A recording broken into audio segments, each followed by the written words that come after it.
10 ผู้หญิงที่งดงามที่สุดในยุค 1,900 ในช่วงทศวรรษที่ 1,900 ถึง 1,910 ของสหราชอาณาจักร ถือเป็นรัชสมัยของพระเจ้าเอ็ดเวิร์ดที่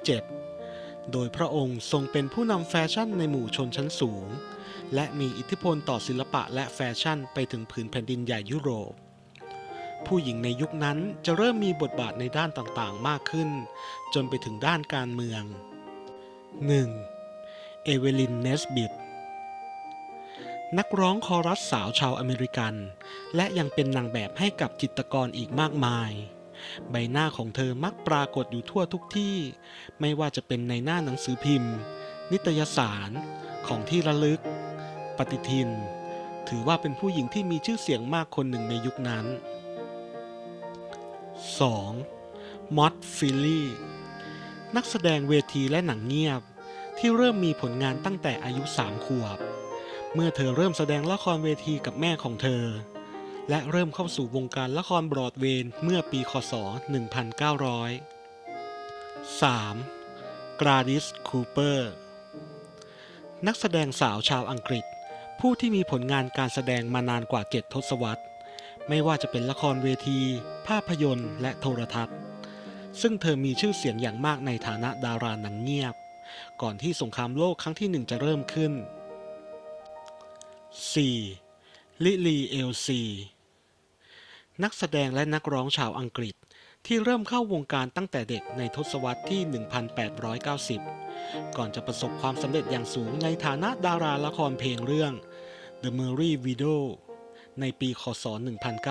1907 ซึ่งเธอเป็นหนึ่งในผู้หญิงที่ถูกถ่ายรูปมากที่สุดในยุคนั้นอีกด้วย 5. คามิล คิฟฟอร์ด นักแสดงชาวเบลเยียมที่มีชื่อเสียงในด้านการเป็นนางแบบ โดยเธอเป็นต้นแบบของกิฟสันเกิร์ลที่เป็นภาพวาดการ์ตูนที่สื่อถึงผู้หญิงที่สมบูรณ์แบบในยุคนั้น จุดเด่นของเธอคือความสูงสง่าในชุดคอร์เซ็ตกับเอวที่เล็กเพียง 18 นิ้วเท่านั้น 6. เอเธล เคลตัน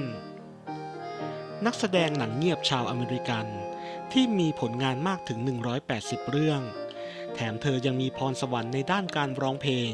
และมีผลงานในละครเพลงอีกด้วย น่าเสียดายที่เธอไม่ได้ใช้พรสวรรค์นั้นในหนังเงียบที่เธอแสดงเลย 7. จูเลีย เจมส์ นักแสดงหญิงที่เกิดในลอนดอนและเริ่มอาชีพการแสดงของเธอในปีคศ 1905 นอกจากนั้นเธอยังมีผลงานการแสดงอีกมากมาย รวมไปถึงการแสดงในกรุงปารีสฝรั่งเศสอีกด้วย 8. เชเนวิฟ แลงเทลเม นักแสดงสาวชาวฝรั่งเศสที่เป็นทั้งไฮโซ แฟชั่นไอคอน และนางคณิกาชั้นสูง โดยผู้คนในยุคนั้นยกย่องว่าเธอเป็นหนึ่งในผู้หญิงที่สวยงามที่สุดในยุค แต่โชคร้ายที่เธอเสียชีวิตลงอย่างลึกลับ เพราะตกจากเรือยอชท์ของสามีในปีคศ 1911 ตอนที่มีอายุเพียง 29 ปีเท่านั้น 9. มารี โดโร นักแสดงละครเวทีและภาพยนตร์ชาวอเมริกัน และถูกพามาสู่บรอดเวย์จนได้แสดงร่วมกับวิลเลียม จิลเลตในเรื่องเชอร์ล็อก โฮมส์ นอกจากนั้น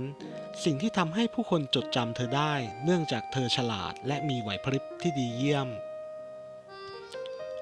10. บิลเลียม เบิร์ก นักแสดงสาวชาวอเมริกันที่มีชื่อเสียงอย่างมากในวงการบรอดเวย์และในช่วงแรกของหนังเงียบ ซึ่งเธอยังเป็นที่รู้จักอย่างดีในนามของแม่มดกลินดาจากภาพยนตร์เพลง The Wizard of Oz